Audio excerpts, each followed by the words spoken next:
Hi, my name is Dr. Madhuri. Welcome to my YouTube channel. We are going to talk about today some really important things for this seasonal change in the month of May. I'm sure a lot of you parents out there are kind of getting ready to end your spring into summer transition right now. And with that, you think about cleaning up the nest, making sure that the kids' things are kind of, transitioning to the next season.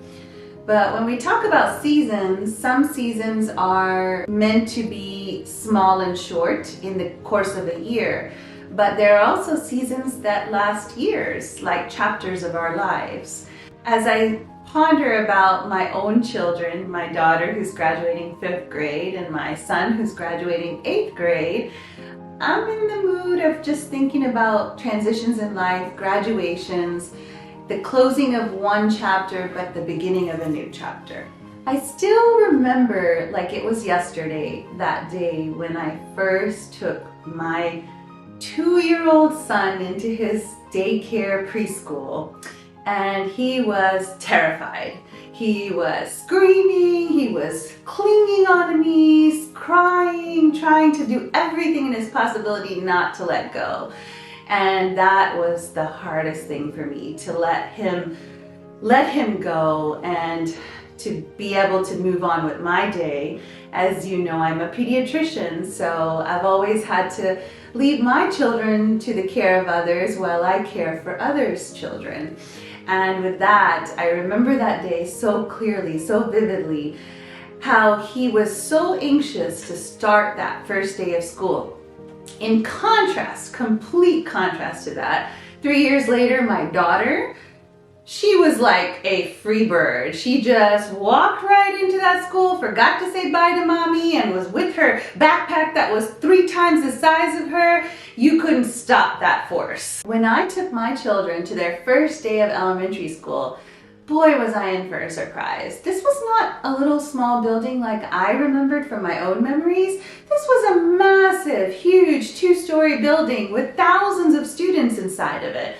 I was nervous. I was terrified. How is my little child going to know their way around all these different corridors and halls, and how are they going to know what's the right place to go? Are they going to get lost in the building? I soon learned, again, both my children are very different in their personalities, but my son, he was like very cautious. He needed a lot of guidance.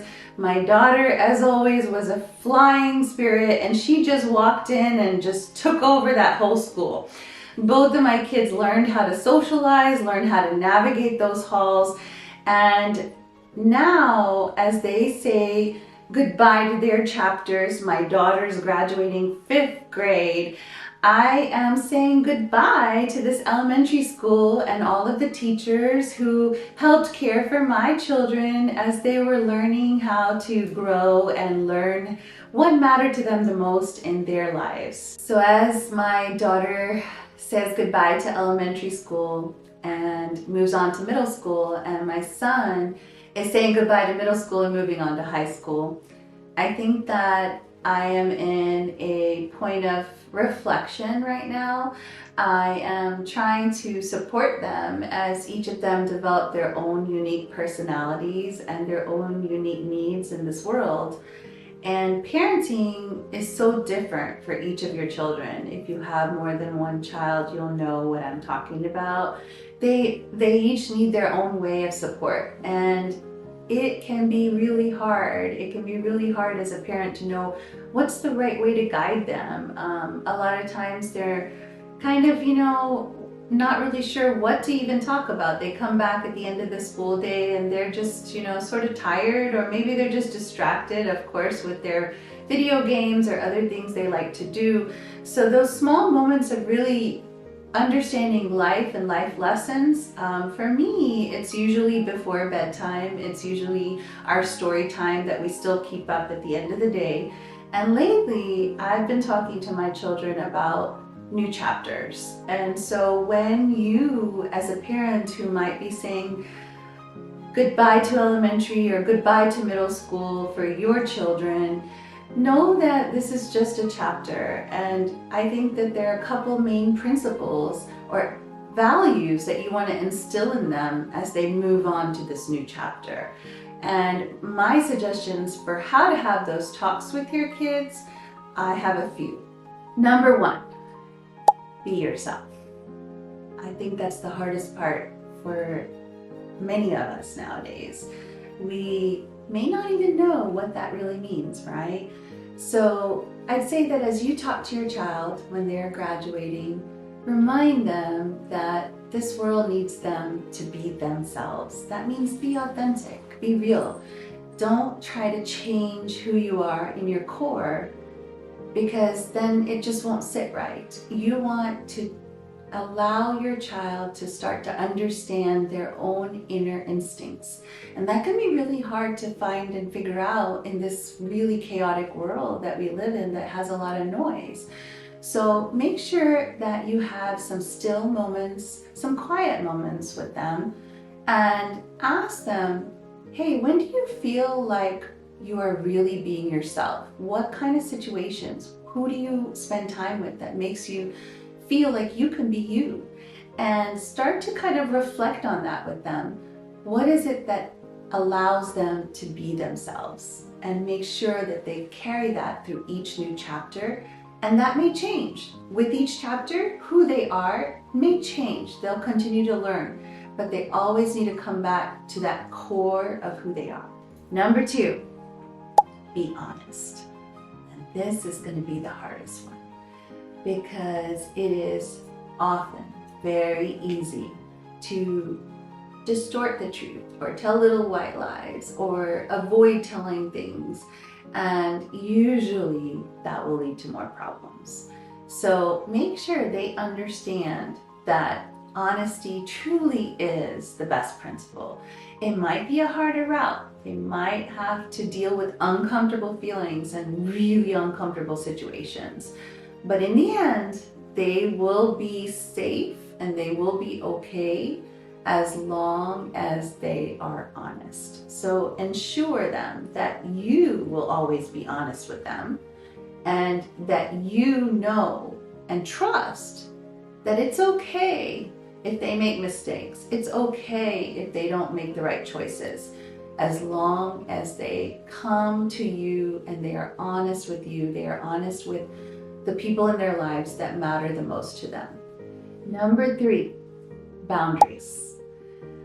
Boundaries. Boundaries are meant to protect your time, your energy, and your values. And I didn't learn this till I was in my 40s. So I think that this is a really important lesson for parents and for you as you guide your children, for them, how to set healthy boundaries. And I like the concept of the bubble when I talk about boundaries, because if we imagine that a bubble can be as small as our own individual space, but it can grow as long as we want it to, as much as we want it to. We can decide who to let in and what to let in, and we can also decide what to let to bounce off. So setting boundaries can look as different things in different perspectives and situations. Setting boundaries might just be teaching your child to say, hey, this is what I need. Or setting boundaries might look like, I am going to step away from this because this is not bringing anything positive to me. Or setting a boundary might look like, I need you to keep your distance. It can look very different in different situations. It could be acknowledging that you need something in order to feel better. It could be admitting that you might need to get rid of something to allow your life to free up. And so how to set boundaries as you become a parent and as you guide yourself through parenthood, you'll notice that your child will test you a lot. You'll have to set your own boundaries. You're going to have to tell them that there is always a functioning rhythm in a family. And if they're going to step over your boundary, you're going to have to let them know that. Equally, if you are stepping over theirs or other people are stepping over theirs, they need to vocalize that. So starting to really have conversations around how to set healthy boundaries. That's the important thing.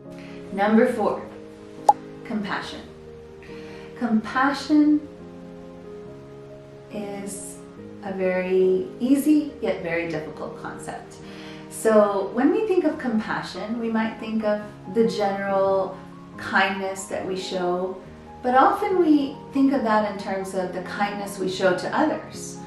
But compassion also includes the kindness we show to ourselves.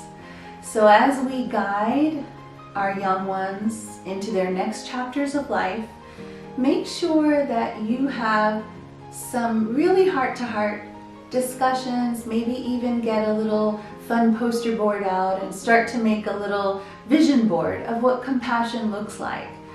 Compassion towards yourself and compassion towards those around you. And compassion towards yourself could be honoring things that you know are good for you, honoring the need for rest, honoring the need for nutrition, honoring the need for a good companion, and honoring the need for making sure that when things don't go the right way, that we're not hard on ourselves. We often fail before we succeed. So we have to show ourselves compassion. And when we get that bad grade, or we get that failed assignment, or a test that didn't go the way we wanted it to, that is just a stepping stone. And we need to show compassion towards ourselves, that we can get beyond this, and we trust ourselves. So as parents, when you're talking to your middle schoolers or high schoolers about how they treat themselves when things don't go the way they want, make sure that you really zone in on how important it is to be kind to yourself first, and then naturally you will be in a space where you can be kind to others. And so compassion starts from the core. It starts from you. Number 5, embracing change. Graduation, new chapters is all about change. And change can feel exciting, can feel thrilling, can feel exhilarating, or change can feel terrifying or mind-numbing, or just anxiety provoking. I think that when we consider the course of our life, I always think of it as a roller coaster. We have those ups, we have those highs, we have those lows and downs. So change is inevitable. Change is the only constant in our life, whether we like it or not, right? So when you are saying goodbye to this final chapter of elementary school or middle school or high school or even college, and you're starting that new chapter, know that change is going to come your way, and you have a choice. You want to instill in your child the awareness that they have a choice.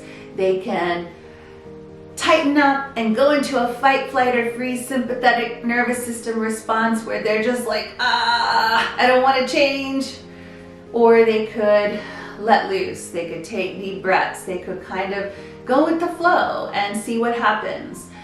Usually the second goes a little smoother, but we may have to move through some of that anxiety before we can get there. So when you think of change, brainstorm with your child that change can look very different and can feel very different. And it is full of opportunities. At the same time, it may feel really uncomfortable. But usually when you sit through any kind of discomfort and you really be there in that discomfort, gradually it's going to ease, and change will bring new wonderful beginnings, new opportunities that make your child embrace themselves. So teach them to embrace change as you also model that for them by embracing your own change. Thanks for watching my video. Don't forget to like, comment, share with your friends, and subscribe. I'll see you in the next video. Comment, share with your friends, and subscribe. I'll see you in the next video. Hold on, let me do that again. Okay. Okay, let me do it again, right?